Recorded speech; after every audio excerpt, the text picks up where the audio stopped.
Որն է կրթության վերջնական նպատակը։ Սիրում եմ մեջբերում անել, կարծեմ Ալբերտ Էյնշտեյնին է պատկանում, որ ոչ մի նպատակ այդքան կարևոր չէ, որքան ընթացքը։ Այսինքն ինչ ճանապարհով ես դու գնում, որովհետև նպատակը կարող է քեզ հասանելի չլինի ի վերջո, ու դու կարող ես այդ քո նյարդայնանալով նպատակին չհասնելու կամ ավելի արագ հասնելու իբր բարի ձգտումով խաթարես մարդու աստվածատուր կյանքը։ Մենք ուզում ենք կյանքը ապրի, քո երեխան հանրակրթության չափորոշի, չօրինակելի ուսումնական պլաններ, չգիտեմ, ծրագրեր, այս բոլորը իրավունք է տվել, որ երեխայի կյանքը կարող է ինքը տնօրինի, երկարացնի, դպրոցում գտնվել է, ինչքան ուզի առաջադրանք տա, բայց դրանով ինքը խաթարի երեխայի եւ կարող է այդ նույն երեխան այդ իր բնական ընթացքով շատ ավելին հասնել, այսինքն խիստ վիճելի հարց է այդ նպատակը, որ քո Բանլեյան, հետաքրքիր միտք եք ասել, որ ձեր դպրոցի գլխավոր նպատակներից է, որ երեխան դպրոցում երջանիկ զգա, բայց մենք միշտ դպրոցը ասոցացնում ենք մի վայրի հետ, որը կապված է պարտականությունների հետ։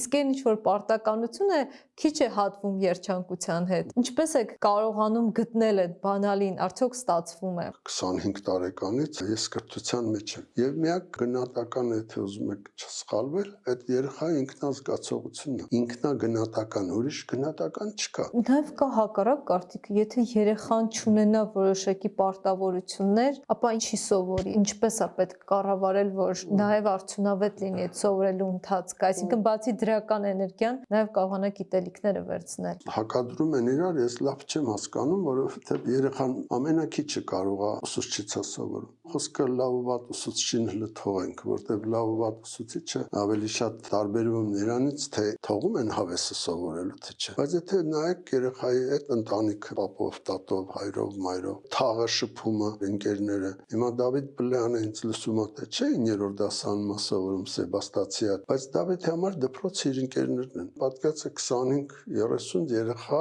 Դավիթի նման, տարբեր հետաքրքիր։ Պատկացում եք ինչքան բան են օրվա մեջ փոխանակում։ Այն մեկը այնտեղից է վերցրեմ իսում, ու արագ է դու շրջանառում ես։ Ես դրանից դուրս եմ։ Հետո ինչ գիտես դու այսօր, որ դու համարում ես կարևոր ու սովորեցնում ես, մի քանի տարի հետո այդ ինչ արժեք է ունենալու։ Տեսակ այդ մեր արհեստական բանականությունները ինչքան բան անում, չէ՞։ Փոխում է շատ արագ ամեն ինչը։ Դրա համար որ ասում եք գիտելիքը շեշտում եք, ես ասում եմ իսկ իր կյանքը, իսկ ինքը ոնց է այդ գիտելիքով ինչ հանելու, չարչարանքը միսի բանի հետ ինչ է դարձնում իր կյանքը, փոխում է իր կյանքը։ Շատ կարևոր է որ երեխան կարողանա իր կյանքը փոխի, ինքը լավացնի,